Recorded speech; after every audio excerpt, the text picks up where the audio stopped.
Hey guys, this is Ruger82 on Tactical Homestead and Hobbies, and today I wanted to take a look at a new purchase that I had made over the winter here, and it's my very first Colt 1911 that I've ever owned. And I'm going to be honest with you, I don't know that much about these.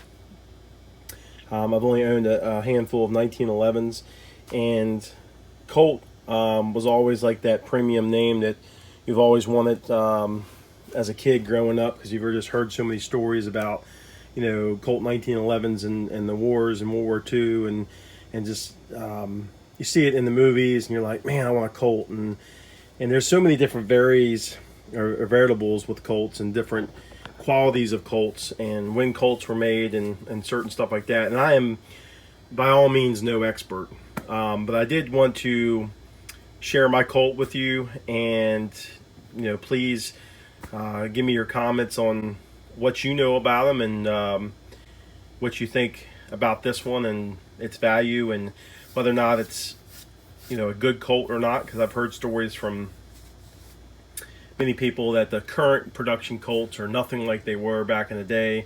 And this one is, as you can tell from the box, is pretty old cardboard box. It's in good shape.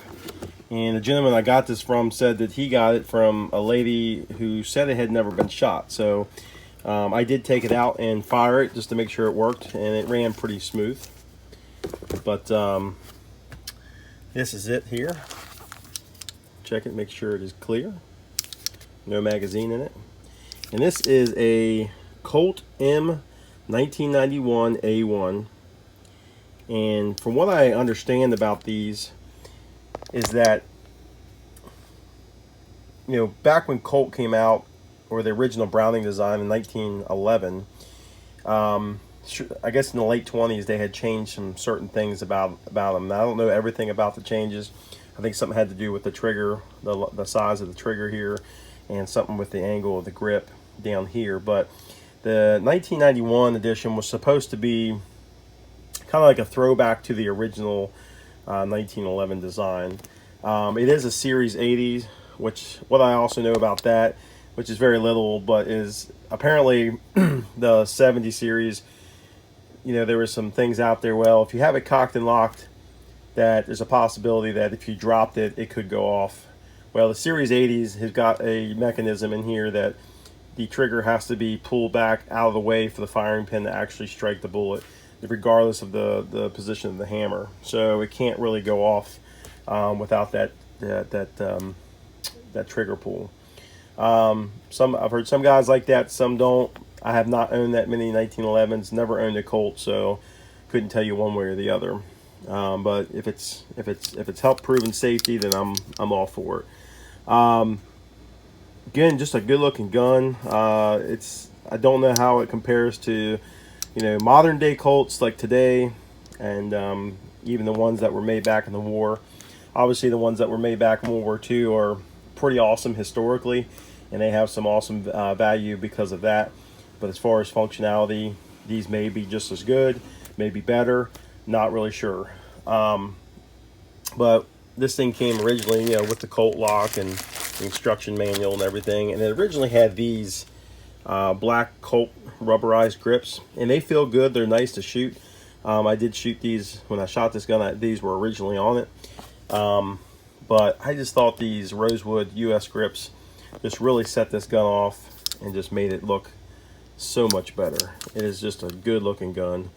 And then it came with the original mag, this black mag, which is a Colt mag. And then I did pick up, it is a Colt mag as well. But this one obviously was probably to a stainless steel model. But they both work and function fine. It's really all I know about it. I did take it out to the range once, and I will tell you that you want to be careful if you have a big hand like me. Cut the slide here.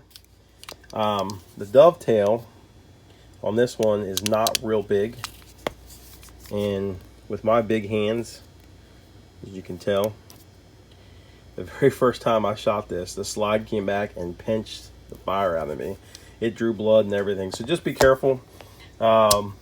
Depending on the dovetail and how big your hand is the first time you shoot it.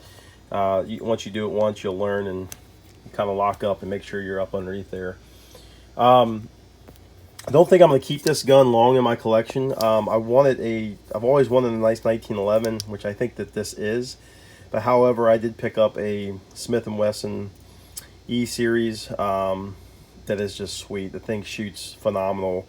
It's set up for, carrying, home defense, or even going out and target shooting. It's just kind of the best of all the worlds when it comes to a 1911.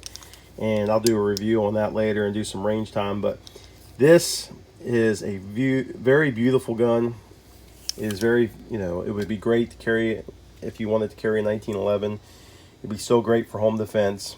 But I'm not going to own two 1911s right now, and I'm probably going to be getting rid of this. But I'd like to know how much it probably is valued at. I don't know much about them, and I've been all over the internet, and you just hear so many different things about, well, one person thinks it's worth this, other is worth this. But like I said, please comment below, give me your opinions, tell me what your experience is with 1911s and maybe this particular model. I would love to hear that. And don't forget to like and subscribe as I build my channel. Thank you very much for watching, guys. God bless, and remember that Jesus loves you.